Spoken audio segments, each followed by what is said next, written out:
Hallelujah. Hallelujah. Hallelujah. Hallelujah. May be seated, giving praise and honor to Jehovah God, the Amen. creator of the heavens and the earth, Amen. and thanking him for the opportunity that he gives us to be alive this day. Amen. An opportunity that we should not take for granted. That's right. It's an opportunity that many people upon the face of this earth do not have, to know that Jehovah is the creator of the heavens and the earth. Amen. So as we open up the Holy Scriptures, at least in the worship setting, weekly, but hopefully for everybody on a daily basis, you have to be able to see yourself within this Holy Scriptures. Mm-hmm.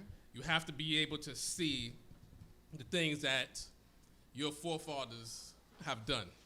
You have to be able to see, even beyond that, the great things that the God that created the heavens and the earth has done on behalf of the children of Yisrael. So as we read the Holy Scriptures, this is something that we should take pride in.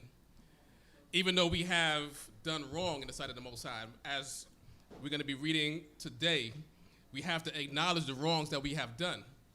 But we have to also acknowledge the great things that Jehovah God has done on behalf of the children of Yisrael. Mm-hmm. So we woke up this morning, those of us knowing that we are the children of Yisrael.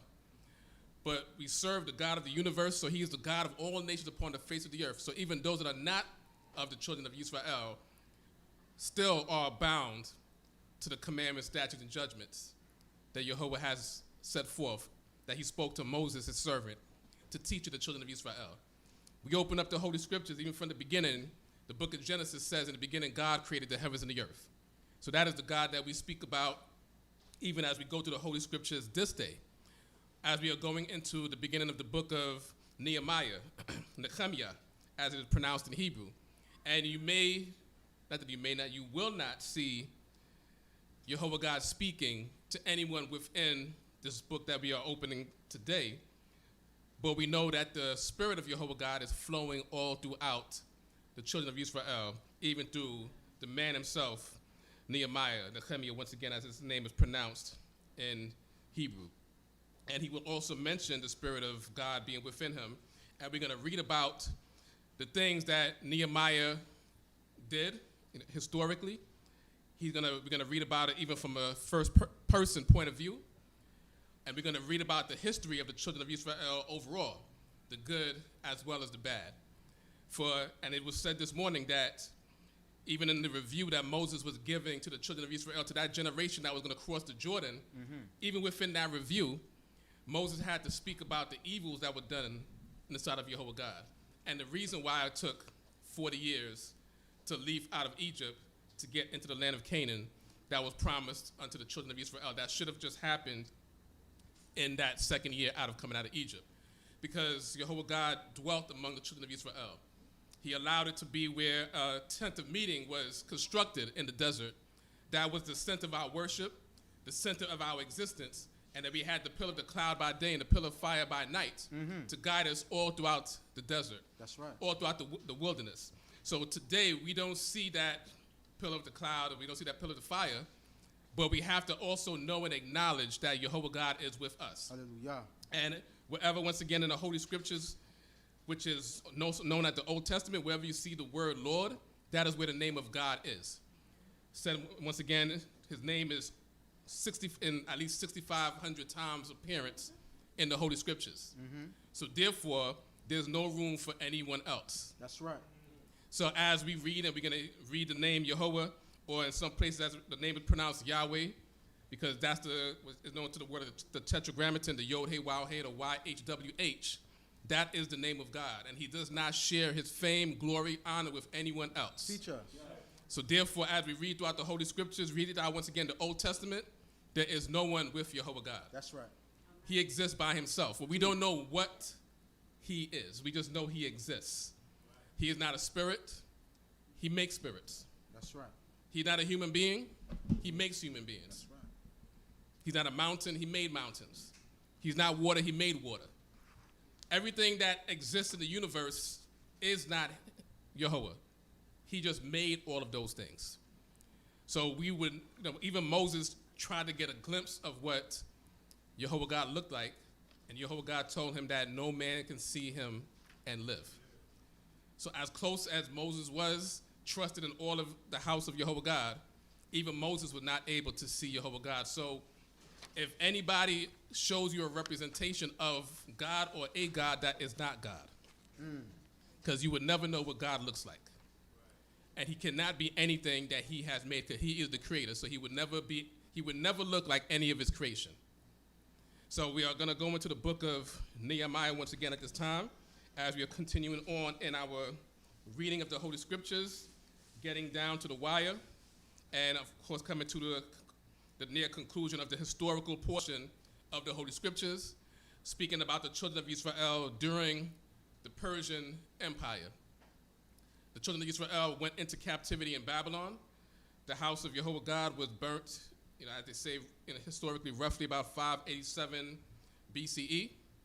And the children of Israel were allowed to return. The house was rebuilt at that 70-year mark that Jehovah God spoke to the prophet Jeremiah. And then even after the building of the house of God, the children of Israel continued to do wrong in the sight of Jehovah God. And even when given permission to return to Jerusalem, to return to the territory of Judah, not everybody went. So even today, don't feel bad that everybody is not looking at this way of life the way that you look at it. This way of life is for everybody, but not everybody's going to have the same zeal that you may have. Right. Not everybody's going to be the worker that you may be. But it's the responsibility of everyone to just live right, follow the commandments, statutes, and judgments of Jehovah God. So we're going to speak about a few things this afternoon as well. And, we're going to, for those that are online, can feel free to participate. I know there are those that are watching online, the comments that can also, repeat some of the things that are being said online. So one of the things that we're going to talk about before we begin the reading is the word progress. Like, what is progress? Forward movement. Anyone else? Upward trajectory. Or upward trajectory. That's what you said. Trajectory. TR, pronounce it as CH. Yes. Upward trajectory. Any of definitions or meanings for progress? Anybody online can say them as well, and somebody may read it, but we're talking about progress. What is progress? Because we're going to read about progress as we begin reading here at this time. So anyone else with what is progress? And elevation, achievement, going from one state to another. So these are all good definitions, and they're going to fall in line with what we're going to read in this day. So in the interest of time, we're not going to ask any more definitions as of right now. So we're going to begin reading. So we're going to start off talking about progress. Continue. Or start. We're in the book of Nehemiah, chapter 1, starting from verse 1. Hallelujah. Hallelujah. The words of Nehemiah, the son of Hakaliah. Now it came to pass in the month Kislev in the 20th year, as I was in Shushan the castle, that Hanani, one of my brethren, came out of Yehuda, he and certain men. And I asked them concerning the Hebrews that had escaped, that were left of the captivity, and concerning Jerusalem. So I'm going to stop. We're laughing because this particular reader doesn't like to use the word Jew in the places where he sees them. So that's why we're laughing. Just the laugh. He started laughing first, actually, because he probably knew I was going to look at him. So Nehemiah, as his lineage is given, and as it mentions in the month Kislev, which is what month of the year? That's the 9th month of the year. So in the 9th month of the year, in the 20th year, and we'll see what the 20th year is, but it's actually the 20th year of Artaxerxes the first. Well, most historians say Artaxerxes the first as opposed to the second. So Artaxerxes the first came into power of Persia, they say about 465 BCE. If you're doing the 20th year, then you just it wouldn't be the 445th, it would actually be the 446 BCE. Would be just historically the time frame that Nehemiah is talking about right here. And he came, so he's talking about the Judites, and he's asking concerning the Israelites that escaped. So now the term Judah as is used here, because in the book of Esther, and that's where we get a clue of the fact that Persia had 127 provinces. One of the provinces of Persia was called Yehud. So in Hebrew, you see Yehudim, it's just someone from the province of Yehud.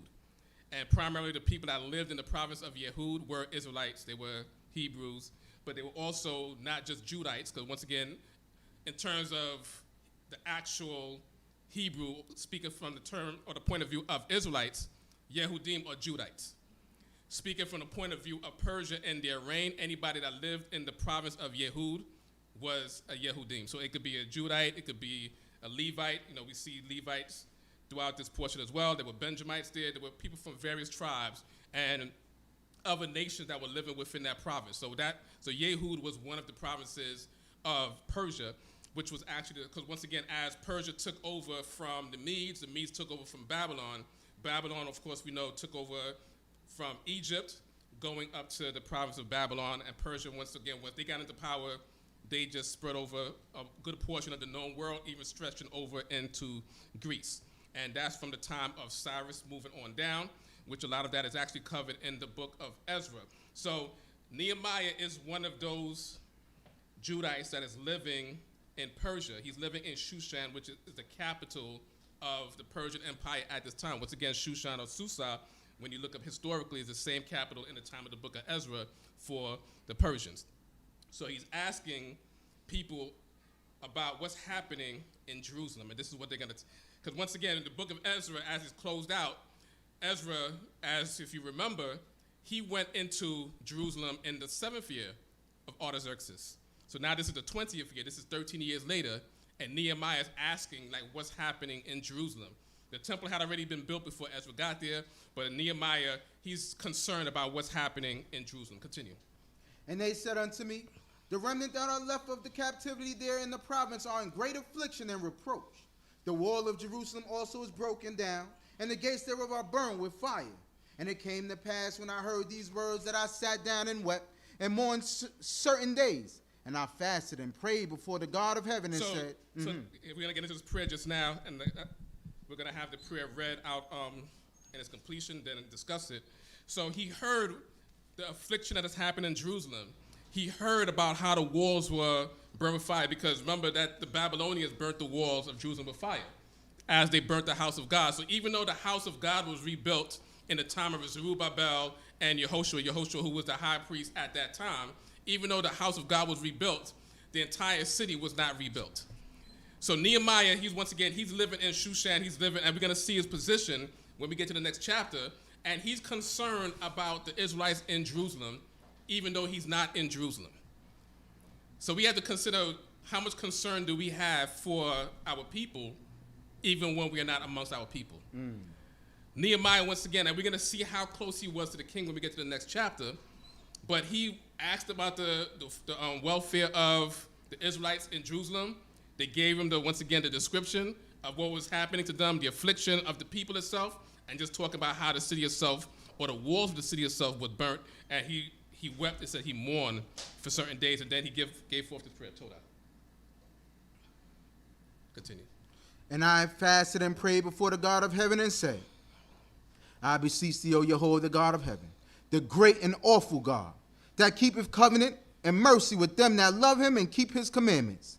Let thine ear now be attentive and thine eyes open, that thou mayest hearken unto the prayer of thy servant, which I pray before thee at this time, day and night for the children of Israel, thy servants, while I confess the sins of the children of Israel, which we have sinned against thee.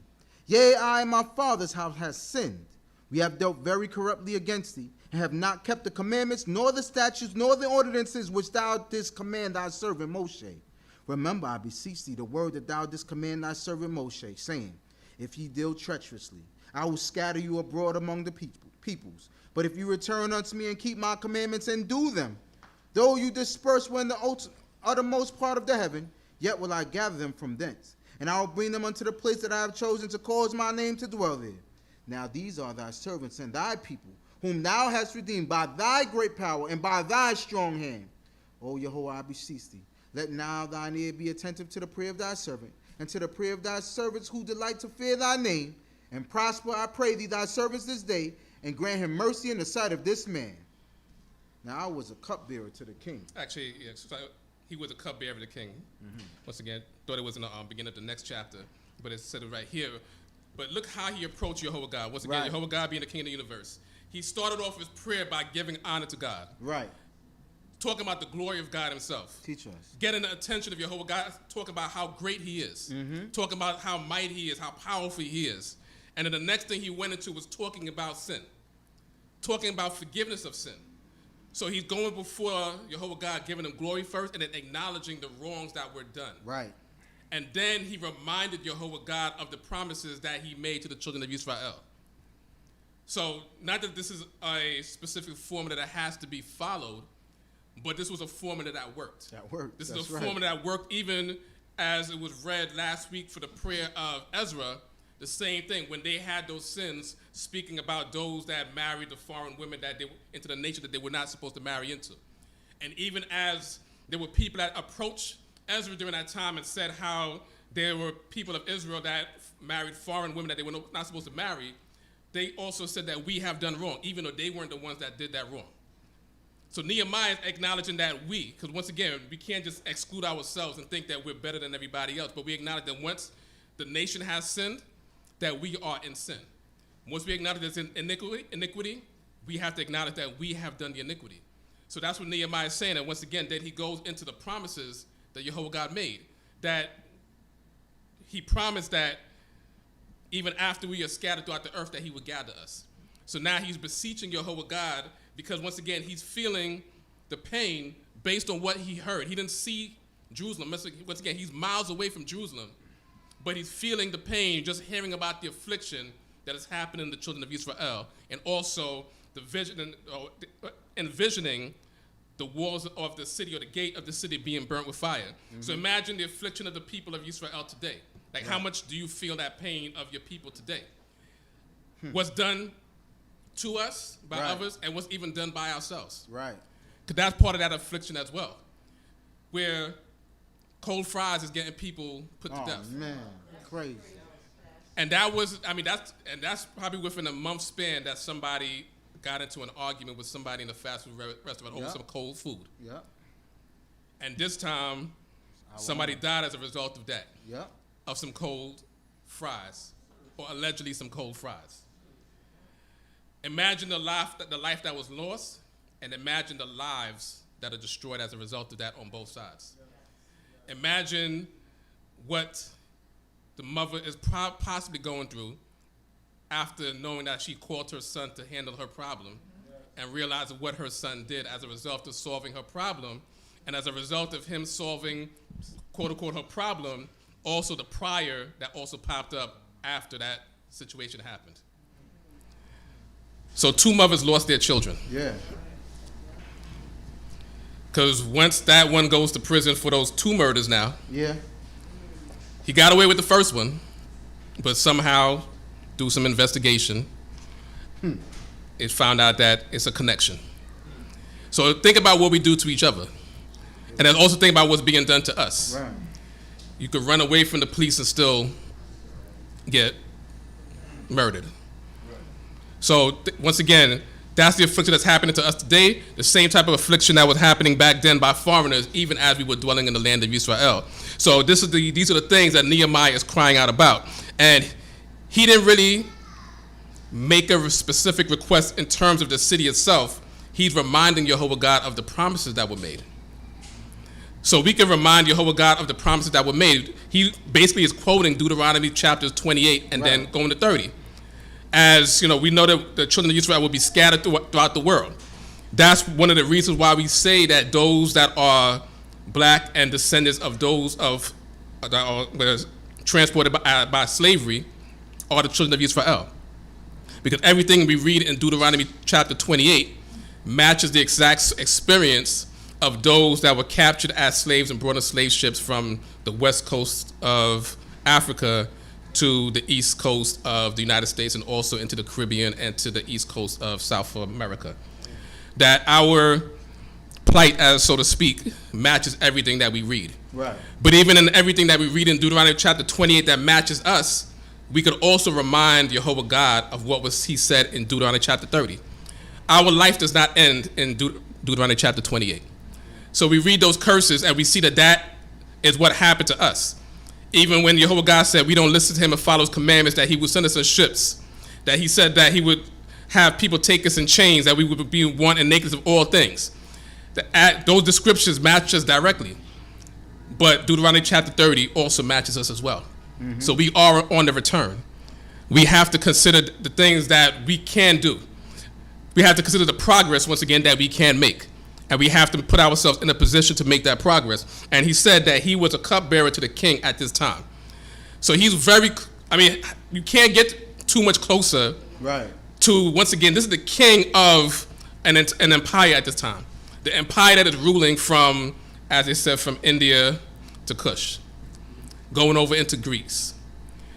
This is the king of that entire empire, and this is how close Nehemiah is. He's the cupbearer. He's making sure that the king that is ruling over everything at that time, or the earthly king that is ruling over 127 provinces, that's how close he is. But he doesn't care about how close he is to the king on earth. He's about getting close to the king that's in heaven.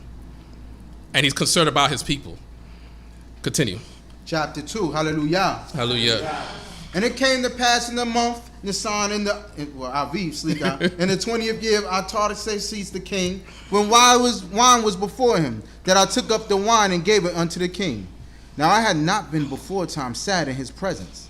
And the king said unto me, why is thy countenance sad, seeing thou art not sick? This is nothing else but sorrow of heart. So the king saw something in Nehemiah. Right. So Nehemiah, once again, we read that prayer that he gave to Jehovah God earlier. And so once again, he asked about the welfare of the people in the month Kislev, which is the 9th month. And now he's in the month which is called in Persia Nisan, but we know that month to be Aviv, which is what month of the year? First. So from the 9th month to the first month is how many months? Simple math.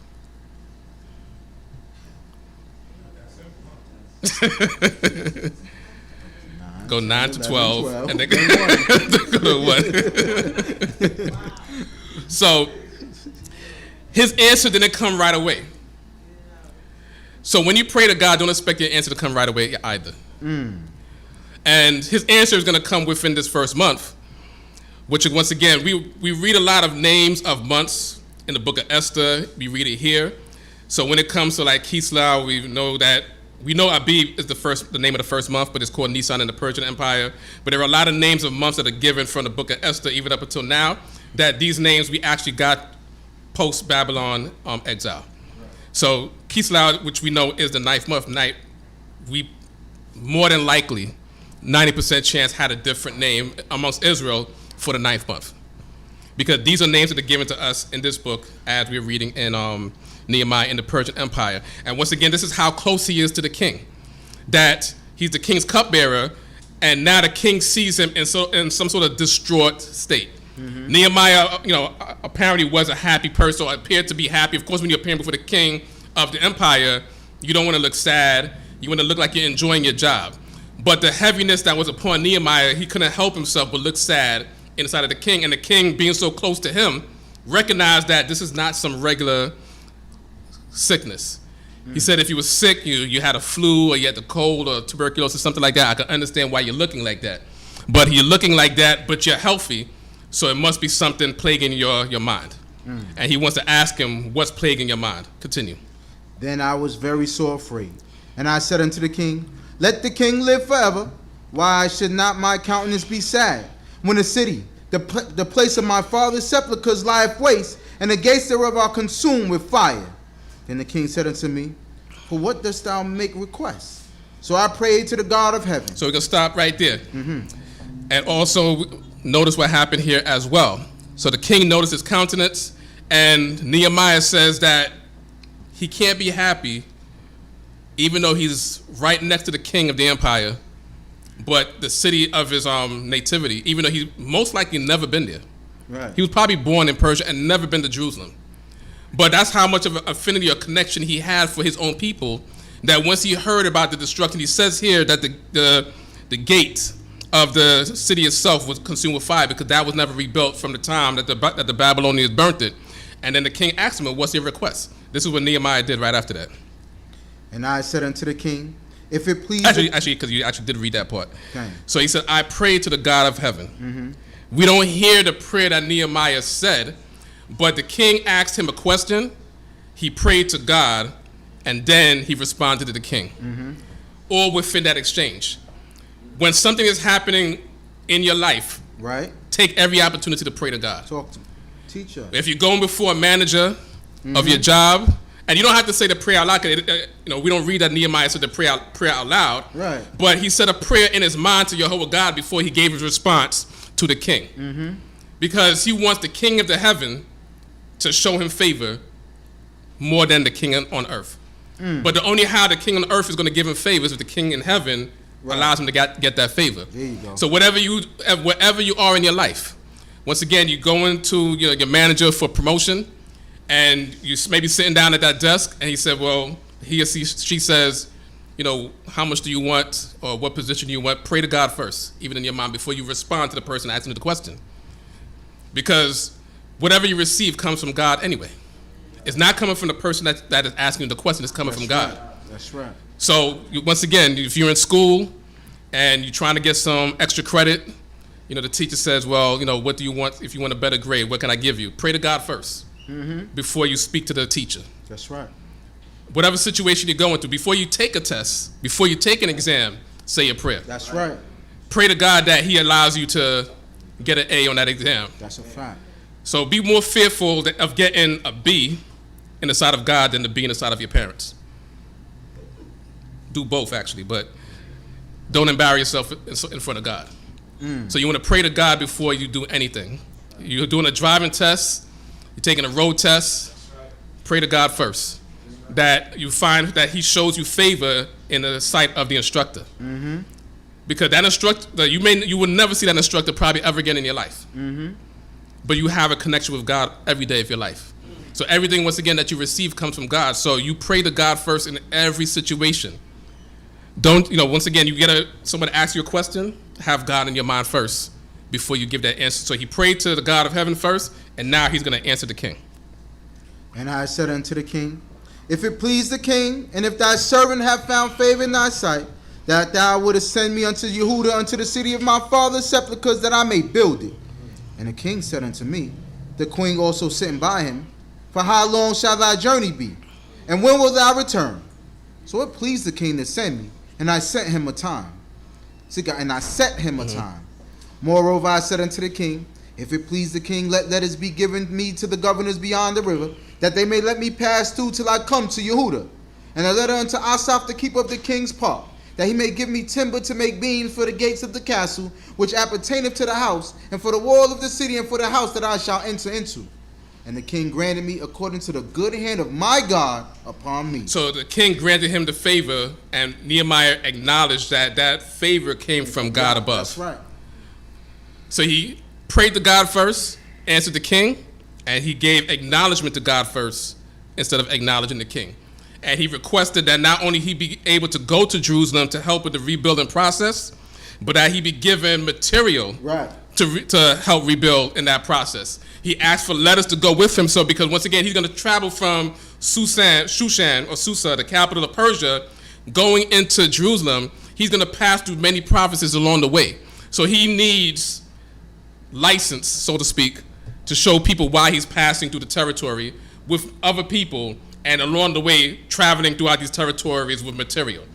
So he was granted all of these things by the king of Persia so that he may go into Jerusalem to rebuild. So that's, once again, that's where the beginning of this progress starts to take place. This progress is starting to take place from somebody that is not living in Jerusalem. There are people living in Jerusalem within the walls of these burnt gates that are not thinking about rebuilding the walls of Jerusalem. But Nehemiah, being outside the city, miles away, is considering the city himself. So when that thought came to mind, and we're going to get into that as we continue reading this chapter, we're going to see some other things. Continue.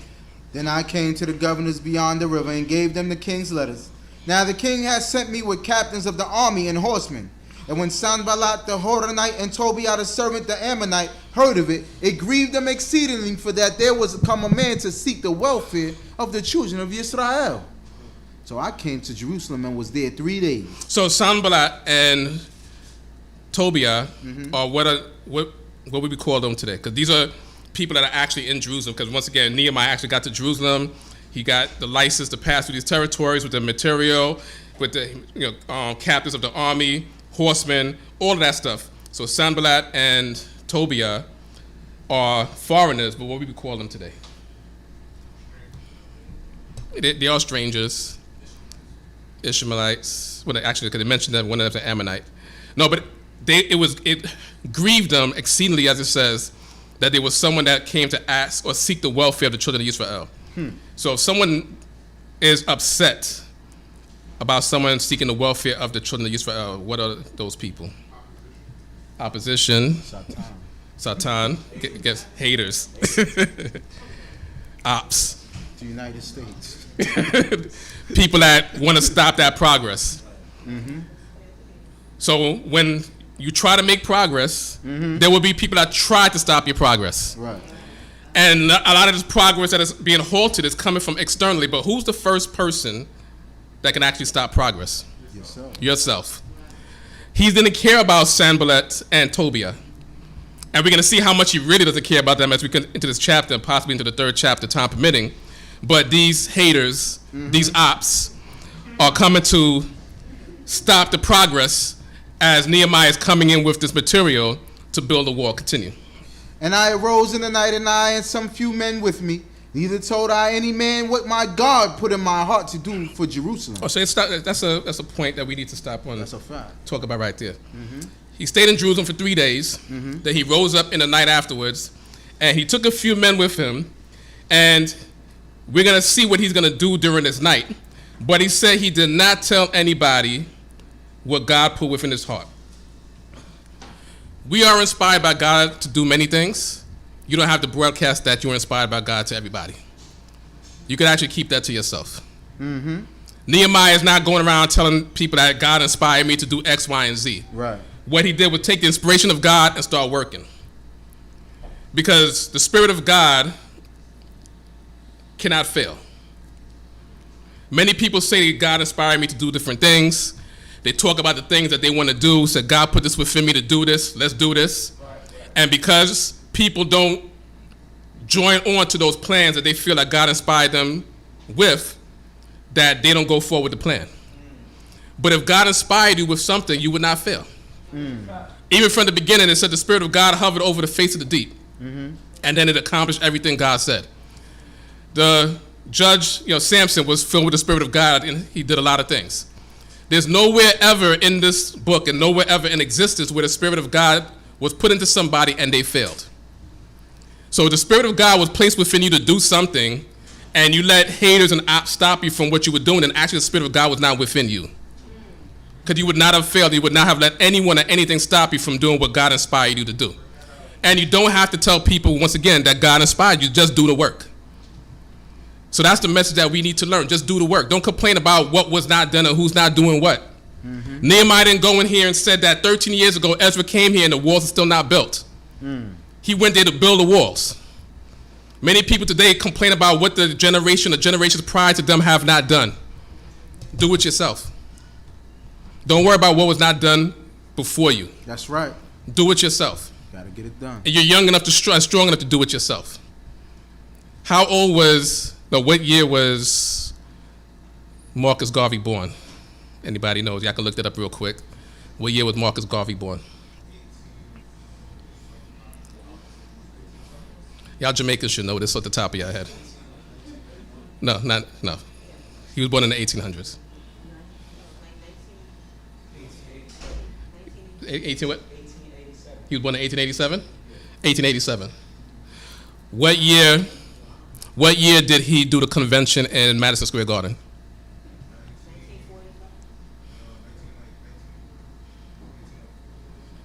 He did a convention in Madison Square. Y'all can look it up real quick. 1923. That's just. Yeah. There's a particular. He did a convention in Madison Square Garden. Anybody got that? I don't know if anybody online got that. But we'll go with the 1920. 1920. So with the 1920, he was born in what year? 1987? Oh, sorry, 1887. 1920, he did a convention in Madison Square Garden. How old was he at that time then?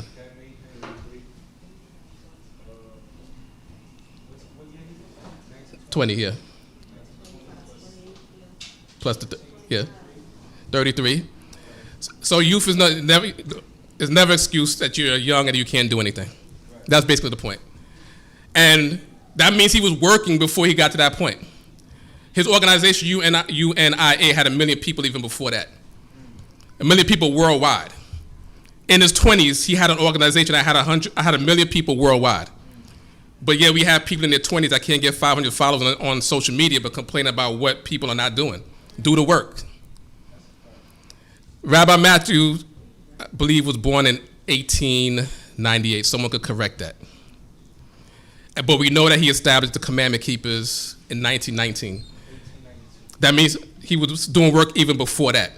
So he established in 1892. That's what you got there? He was born in 1892. So 19 years plus another 8 years. He was already 27 or so when he founded Commandment Keepers, 27 years old, and establishing that we still talk about 100 plus years later. At 27. What are you doing at 27? Continue. Neither was there any beast with me, save the beast that I rode upon. And I went out by night by the valley gate, even toward the dragon's well, into the dung gate, and viewed the walls of Jerusalem, which were broken down, and the gates thereof were consumed with fire. Then I went on to the fountain gate into the king's pool, but there was no place for the beast that was under me to pass. Then went I up in the night in the valley, and viewed the wall. And I turned back and entered by the valley gate, and so returned. And the rulers knew not whither I went or what I did. Neither had I as yet told it to the Hebrews, nor to the priests, nor to the nobles, nor to the rulers, nor to the rest that did the work. So he was inspired by God, went out and did a survey of what work needed to be done, but he wasn't going out blasting what I'm here to do. He didn't go out and say, yeah, I came here to build the walls or rebuild the walls. Y'all people been here for so long. Y'all not doing anything. God inspired him. He went forth. He relaxed for 3 days. They went out by night, and then basically what he did was survey. That's what basically, architects, engineers, they just go around and survey, see what needed to be done. He had the materials brought with him. He had the license to get the materials and everything, but he had a survey done of what needed to be done, and he still wasn't telling everybody what was happening. But he's going to start telling them now. Then said I unto them, ye see the evil case that we are in, how Jerusalem lieth waste, and the gates thereof are burned with fire. Come and let us build up the wall of Jerusalem, that we be no more reproached. And I told them of the hand of my God, which was good upon me, as also of the king's words that he has spoken unto me. And they said, let us rise up and build. So they strengthened their hands for the good work. So that's how you inspire people. You start the planning first. Mm-hmm. You pray first, actually. Mm-hmm. Start the progress. Mm-hmm. Start moving. Mm-hmm. Then other people will start being inspired to work with you. So don't let anybody stop your movements. If God inspired you, you will not fail, regardless. And don't think that everybody is going to have their hand on rebuilding the walls. You have foreigners that are trying to stop it. Don't think that they were not people that are there. Don't think they weren't Israelites that just weren't doing anything. There's certain cliches that say that 10% of the people do 80% of the work. But as long as the work gets done, because people want to do the work, have everybody work, and then still get the glory for the work. As opposed to God getting the glory for the work being done and the work being done, period. So don't worry about who's not working, who's not doing anything. You're inspired to do something, just go forth and do it. Right. That's what Nehemiah did. He was not in Jerusalem. He was miles away. And he came in with the plan, came in with the prayers, surveyed the area, see what needs to be done. Then he spoke to the people, and the people said, yeah, we're going to start working with you, because they saw that God was with him, and therefore his words were able to strengthen them in order for them to do the work. But there's still going to be these haters that are going to try to stop them. Continue. But when Sanballat the Horonite and Tobiah the servant the Ammonite and Geshem the Arabian heard it, they laughed us to scorn and despised us and said, what is this thing that ye do? Will you rebel against the king? Then answered I them and said unto them, the God of heaven, he will prosper us. Therefore we his servants will arise and build. But ye have no portion, nor right, nor memorial in Jerusalem. Because they're foreigners. They have nothing to do with this work. They're laughing because he's doing this work. They're thinking that they're rebelling against the king, but he already received the license from the king anyway. But they're thinking that by him, encouraging people to rebuild the walls of Jerusalem, that they're going against the king of Persia. But he told them, he said, the God of the heavens, the God of heaven, he will prosper us. And he said that we who are his servants, we will arise and build. But he said, you have no portion. So don't worry about those that don't have no portion with your work. Just do your work and let it get done, whether there are foreigners or even if they're Israelites. Because you're going to get a lot of Israelites that are not a portion of your work. Because the job was given to you and inspired by God for you to do. So let's see what we can do with chapter 3. Chapter 3. Then Eliashib the high priest rose up with his brethren the priests, and they builded the sheep gate. They sanctified it and set up the doors of it, even unto the tower of Hamiah. They sanctified it unto the tower of Hananel.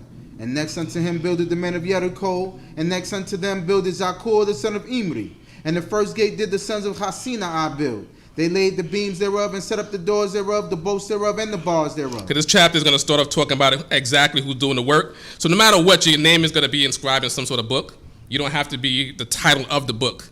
Just be satisfied with just having your name in the chapter. So this is Nehemiah's book, but all of these people, Zakur, Eliashib, the high priest, who was there to sanctify the work, because the priests, that's their job, to sanctify, to bless the people, and that's what they're going to go forth and do. So they're mentioning all of the people that are doing the work, and they're mentioning all of the work that actually had to be done, because Nehemiah already surveyed the job for them to do it. Continue. And next unto them repaired Merimot, the son of Uriah, the son of Hakos. And next unto them repaired Meshulam, the son of Berechiah, the son of Meshizabel. And next unto them repaired Zadok, the son of Baana. And next unto them the Tekoites repaired, and their nobles put not their necks to the work of their Lord. And the gate of the old city repaired Jehoiada, the son of Paseah, and Meshulam, the son of Besodiah. They laid the beams thereof, and set up the doors thereof, and the bolts thereof, and the bars thereof. And next unto them repaired Melatiah the Gibeonite, and Yadon the Meronotite, the men of Gibeon and of Mitzpah, for them that pertain to the throne of the governor beyond the river. Next unto him repaired Uziel, the son of Harkiah, goldsmiths. And that's probably the first and the last Uziel you see put any hands to any, anyway. So go continue. And next unto him repaired Hananiah, one of the perfumers, and they restored Jerusalem even unto the broad wall. And next unto them repaired Raphiah, the son of Hur, the ruler of the half of the district of Jerusalem. And next unto them repaired Yediah, the son of Harumath, even over against his house. And next unto him repaired Chatush, the son of Hashabniah, Malchiah, the son of Harim, and Hashub, the son of Pahat Moab, repaired another portion in the tower of the furnaces. So once again, they're repairing the walls of Jerusalem, they're repairing the gates, and then there are certain important houses. The governor's house was within there. We don't have a king reigning over the land at this time because we're not allowed to have a king because, once again, Yehud is a province of Persia, so there's not going to be a king, under another king, so to speak.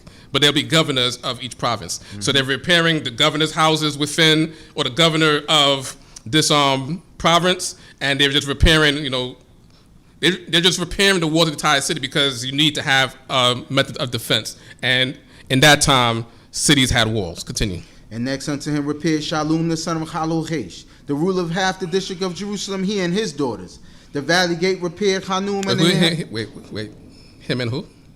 The ruler of half of the district of Jerusalem, he and his daughters. So that the women were working too. Mm-hmm.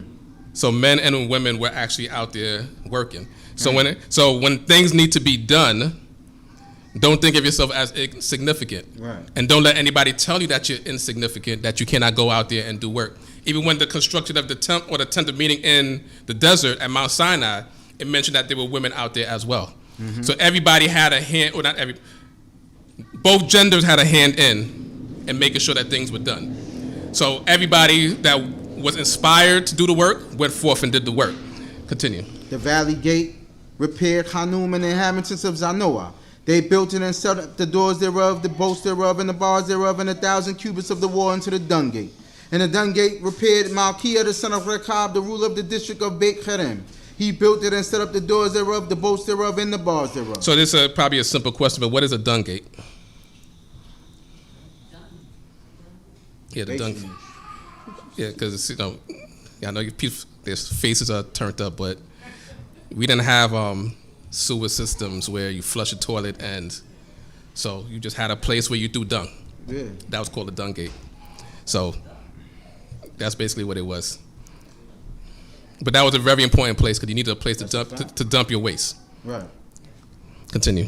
And the fountain gate repaired Shalom, the son of Kol-Hoseh, the ruler of the district of Mitzpah. He built it and covered it, and set up the doors thereof, the bolts thereof, and the bars thereof, and the wall of the pool of Shelah by the king's garden, even unto the stairs that go down from the city of Dawid. After him repaired Nehemiah, the son of Azbuk, the ruler of half the district of Beit Zor, unto the place over against the sepulchres of Dawid, and unto the pool that was made, and unto the house of the mighty men. After him repaired the Levites, Rekun, the son of Bani. Next unto him repaired Hashabiah, the ruler of half the district of Keilah. So what you're going to see here is that people were so inspired that the work started to extend beyond Jerusalem. So when you're reading about these districts, it's because they saw that the walls of Jerusalem was being rebuilt, places within Jerusalem was being rebuilt, but then you had districts or towns just right outside of Jerusalem that people say, yeah, we want to take pride in our heritage, pride in our city. We want to see, because that's what, once again, Nehemiah envisioned what people were telling him, that the walls were burnt, that the gates were burnt. And yeah, somebody was just talking about you, but but think about it. When you see a place beautified, it inspires other people. Right. And that's what Nehemiah wanted. He didn't want, even though we were in Jerusalem, or the people were in Jerusalem, the house of God was rebuilt and active. You want a certain ambiance. Right. That inspires people. So we have to, as a congregation and overall as a community, need to figure out some sort of project that we can do together that will cause people to be inspired to be and stay within this way of life. Because people were just inspired by seeing beautification. And once one person starts working, other people start working as well. Work becomes infectious. But when one person is lazy, other people start to be lazy. So that's the switch, that's the change. So a lot of things may sound harsh, but once again, we spoke about Rabbi Matthew, we spoke about Marcus Garvey doing a lot of things in their youth. So a lot of people in their youth today have to just learn from that and do better. Youth are in control of a lot of things. Youth are in control of music. Youth is always controlled by the 20-year-olds. And then once you become 30, especially 40, is really difficult. Because when you look at somebody 40 trying to get into the rap game, it's really not the same. Not too many people. They're already laughing at Benny the Butcher and all of them that are in their 40s. They're good, but they're in their 40s. People ain't trying to listen to them too much. But once you're in your 20s, you have the strength, you have access to a lot of things. They say, even like basketball players, they say that basketball players are past their prime once they hit like 31. And you would think that, yeah, these people got still strength within them. But, people are amazed at LeBron James doing things at 37 because he should be past his prime. Because the people that are in their prime are the people in that 25 to 30 range. And that's in various sports, various organizations. People in there. So once again, as it says in the Ecclesiastes, just cherish your youth and utilize the strength of your youth. And don't let it go to waste. Don't be like the generation that we read about in the book of Numbers that become complainers. Right. Be like those that are workers. That's right. And make sure that the work is done. So once again, that's the things that we're trying to. So once again, some things might sound harsh, but once again, when you look at our own history, once again, we spoke about Marcus Garvey, Rabbi Matthew. We could speak about various people. A lot of people did a lot of things in their youth, in the age of 20 years old, and created a legacy that extends even after they are gone. People know Marcus Garvey's name all throughout the world, and he's been, for lack of a better term for him, he's been gone. But his legacy would always live here, and based on the things that he did in his youth. The only reason why he stopped was because of course, the government stepped in and filed some erroneous charges against him and stuff like that. But even the Black Star Liner, look at what year that was instituted and compare that to the age he was when that came out. So you have the power within you, as long as you're young, to do a lot of things. Just don't follow the wrong crowd. That's really what happens. A lot of people follow the wrong crowd and then don't end up getting them to do the things that they're supposed to do. Continue. After verse 18. After him repaired their brethren Babai, the son of Cain Adad, the ruler of half the district of Keilah. And next to him repaired Ezer, the son of Yeshua, the ruler of Mitzpah, another portion over against the ascent to the armory at the turning. After him Baruch, the son of Zakkai, earnestly repaired another portion from the turning unto the door of the house of Eliashib, the high priest. After him repaired Merimot, the son of Uriah, the son of Hakkoz, another portion from the door of the house of Eliashib, even unto the end of the house of Eliashib.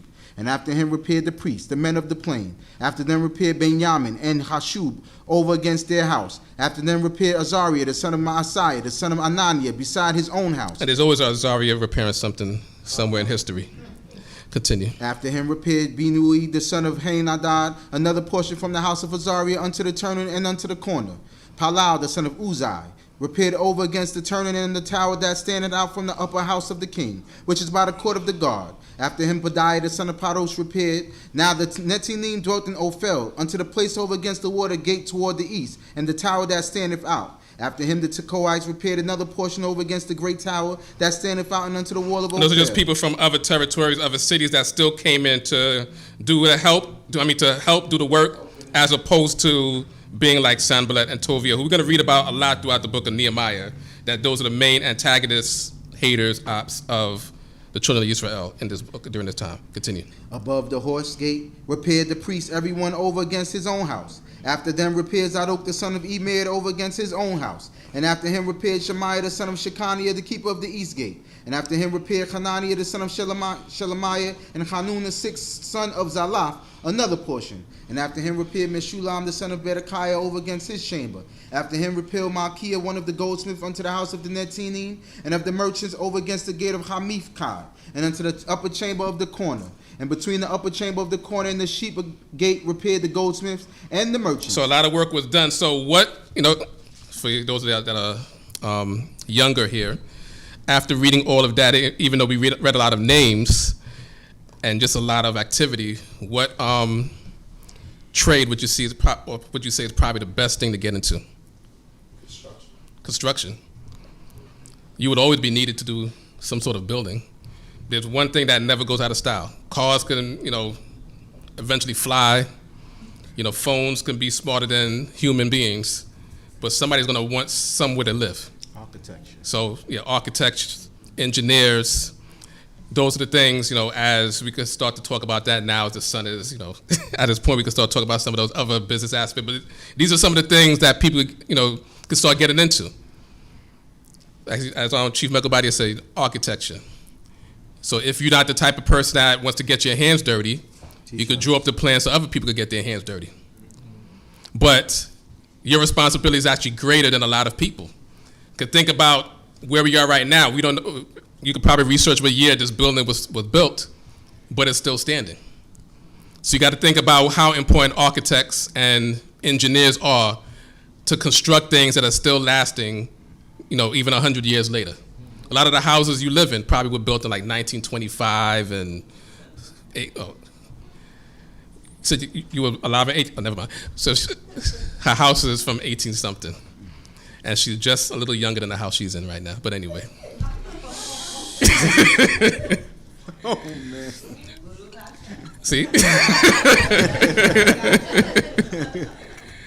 But a lot of the houses that we live in, a lot of the buildings that we live in were constructed, 50, 60, 70, 80 plus years ago, and still standing today. Even, once again, 100 years ago, and still standing today. A lot of these row houses you see in Brooklyn is 1925 or something like that, and they still standing. So think about that. If you don't want to get your hands dirty, get into architecture and engineering. If you want to get your hands dirty, then you get into construction, carpentry. If you don't want to get your hands dirty, become an electrician. If you want to get your hands dirty, become a plumber. So there's different avenues that you can get into. Masonry. If you want to really get your hands dirty, you could get into stuff like that. So these are the things that you should get into.